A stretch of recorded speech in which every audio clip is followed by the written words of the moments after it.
Sunlight slashes across my face, pulling me harshly from the grip of sleep. I blink, the light blinding me for a moment as my eyes adjust. The ceiling above is foreign, unfamiliar, and my heart skips a beat. This isn't my room. The words slip from my lips in a shaky whisper. Panic bubbles under my skin as I turn my head. The moment my gaze lands beside me, my breath catches in my throat. A man lies next to me, his bare back facing me, broad muscled and covered in intricate dark tattoos. My eyes trace the bold lines of ink until they settle on a massive snake coiled across his back. Its cold, lifeless eyes staring right at me. Terror strikes, freezing me in place. My body trembles as a familiar, suffocating fear grips my chest. A snake. My breath falters, my heart racing as I squeeze my eyes shut. No, no, I try to block it out. His presence, the ink of his skin, the sheer wrongness of it all. But his presence beside me is overwhelming, suffocating. My shaky breathing betrays me. I feel him shift, the bat tipping slightly as he turns over. My stomach drops. Please don't. My body reacts on instinct. My eyes snap open and I shoot up, pulling the sheets to my chest, gripping them desperately over my bare skin. The tension in the room thickens like a noose around my throat as I sit there motionless, paralyzed by the unknown. The silence stretches, and for a long moment, nothing happens. I don't dare to move. Slowly, cautiously, I open my eyes, praying he's gone. But he's not. He's sitting up now, fully dressed, watching me. His gaze is heavy, intense, and calculating as it roams to my body, from my face down where the sheet covers my bare chest. The heat of his stare burns my skin, making me feel exposed despite my desperate attempt to hide.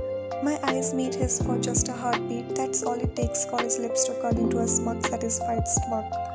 The sight of it makes my blood run cold. I drop my gaze immediately, heart pounding in my chest. I can still feel his eyes on me, undressing me even though I'm already bare beneath the sheets. Every second feels like an eternity. Fear laces through every muscle in my body, twisting my stomach with guilt and shame. He stands, but the tension doesn't ease. My eyes follow him, and that's when I see it, the unmistakable gleam of cold metal in his hand. My heart stops. I watch helplessly as he turns and walks out of the room, the soft click of the door closing behind him echoing in the deafening silence. The room feels darker now, colder.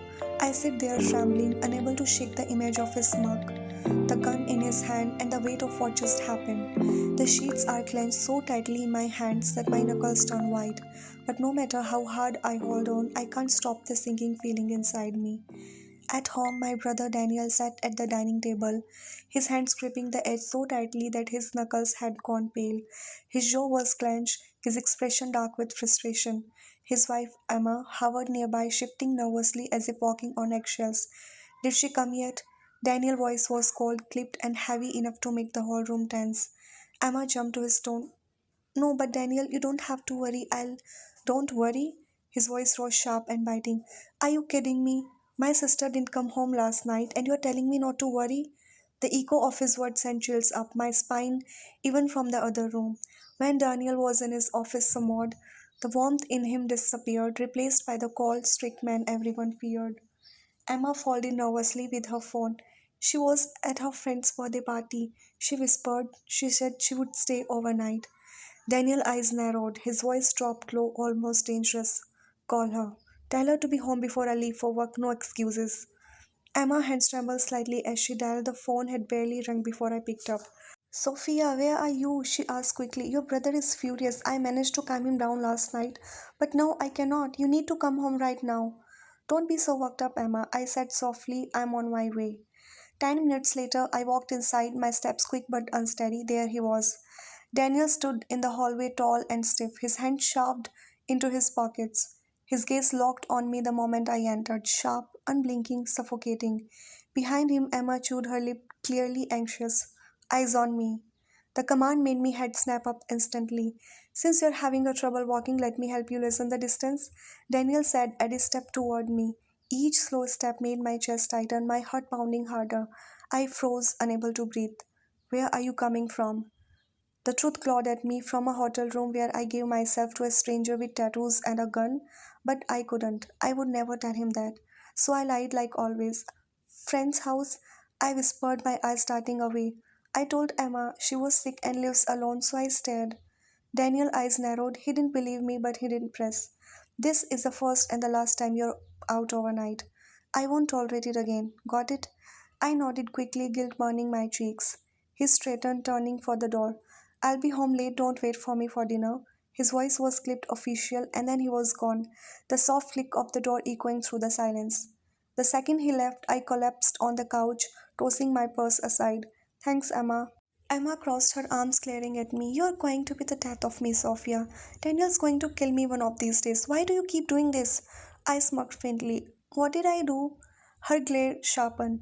As if you don't know, why do you always do exactly what your brother tells you not to? I stretched out lazily because it's fun watching you panic. Emma groaned, trailing me as I headed toward my room. What did you even do last night to be this tired? I turned suddenly, grinning wickedly. Got by a mysterious man, I winked. Her face stayed serious and my grin faltered. I covered it quickly with a yawn. Just kidding, we party danced all night. Now let me sleep. I flopped onto my bed and pulled the covers over my head. But the memories wouldn't fade. The tattoos, the snake inked across his back, the smirk, the gun, and the terrible secret Daniel could never know. The days have blurred together, each one heavier than the last. I found out I was pregnant through a cheap pharmacy test after missing my period. The moment those two pink lines appeared, my world shattered. Fear clutched me so tight I could barely breathe. The father's face, stranger, tattooed, nameless, haunts me every night. I don't even know his name, and thought of Daniel finding out, it freezes my blood. I can already see the disgust in my eyes, his disappointment, his anger. He would never forgive me. He would think I was careless, reckless, or worse, characterless. So I locked the truth inside me, burying it where no one could reach. I put on looser clothes, hoping no one would notice the changes in my body. 4 months passed, my belly still small, but my strength slipping away day by day. No doctor, no guidance, no care, just me getting weaker, more exhausted than I have ever thought possible. College became impossible. I stopped going, shut myself in my room, and let the world move on without me. Emma tried to ask, her worried eyes searching mine, but I pushed her away every time. I couldn't. I just couldn't tell her. Daniel, always drawing in work, remained blind to the storm brewing under his own roof. This afternoon I couldn't get up. My body felt heavy, my chest tight, my head spinning. I lay on my bed staring at the ceiling the same way I had since morning. When Emma walked in, her soft voice calling my name, I wanted to answer. I wanted to tell her I wasn't fine, but my lips wouldn't move. Her hand shook me gently, then harder. Her voice grew louder, desperate. I heard her calling, but I couldn't respond. My body wouldn't obey me anymore. Darkness pressed in, stealing my breath. The last thing I heard was her scream my name, broken with fear, and the sound of her footsteps racing away. Then nothing. Author POV. Her heart skipped a beat. Sophia, she said louder, her hand trembling, and she shook again. Still no response. Panic rose in her chest, her breath quickening. Sophia, she cried, her voice trembling with fear. When Sophia didn't open her eyes, Emma's entire body jolted with panic. She sprang up, racing down the hall to her bag. Her hand shook uncontrollably as she fumbled to her phone.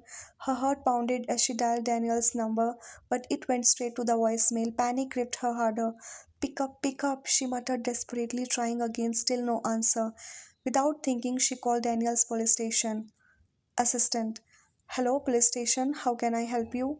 Emma. This is Inspector Daniel's wife. Please, I need to speak with him. It's urgent. Her voice was high pitched, strained in fear. I'm sorry, ma'am, but Inspector Daniel is in a meeting with the ACP right now. I can pass along a message. Emma's knees went weak. You don't understand, she gasped. His sister Sophia, she's unconscious and she's not waking up. Please tell him to come home right away. Her voice cracked as she backed tears sting her eyes. I'll get the message to him right away, ma'am. The ACP office reeked of politics and restraint. Inspector Daniel stood at attention, his hands locked firmly behind his back, his posture rigid with defiance. Across the desk, the old man drummed his finger, his expression a mixture of weariness and warning. Inspector Daniel, there are numerous issues brewing in the city. The ACP said, his voice heavy. It's time you divert your attention from the mafia and address other matters. Daniel jaw tightened, his eyes never leaving the man. Other matters? When a viper like Dante Moretti was poisoning the country from its roots? With all due respect, sir, Daniel replied, his tone controlled but sharp. I can't turn a blind eye when I know what's going on. The ACP leaned back, exhaling. Daniel, You need to understand this mafia boss Dante Moretti. He has a government under his thumb. If we push too hard, we'll be suspended or transferred. Just the sound of Dante's name sent a burn through Daniel's veins. He had seen the aftermath himself. In schools, families torn apart, corpses abandoned in alleys. But, sir, he pressed, voice rising with urgency, he's flooding the country with ruining our youth. We can't just ignore that. The ACP rubbed his temples, his tone weary. I get it, but I can't give you a search warrant against Dante, not without consequences. You need to let this go. Daniel temper snaps, his voice thundered through the office. Let it go, sir. I refuse to sit back and do nothing. You might be afraid of Dante Moretti, but I'm not. I won't let fear of suspension or transfer stop me from doing my job. The ACP rose from his chair, frustration etched into his features. You are an honest cop, Daniel, and I respect that. But you need to be smart. You can't win against Dante Morate, and don't forget you have a family to think about. The words cut deeper than intended, but Daniel didn't flinch. His salute was sharp, his tone icy. Thank you for the advice, sir. The ACP turned away, muttering under his breath as he reached for his phone. Daniel's sharp ears caught the words he wasn't meant to hear. I tried to reason with him, but he's not backing down. You'll need to deal with him on your own, Dante. Daniel blood turned cold, so the ACP was already in Dante's pocket. Before he could process the betrayal, his assistant rushed into the room. Panic scrawled across his face. Sir, your wife called. She said your sister isn't responding and she needs you home immediately.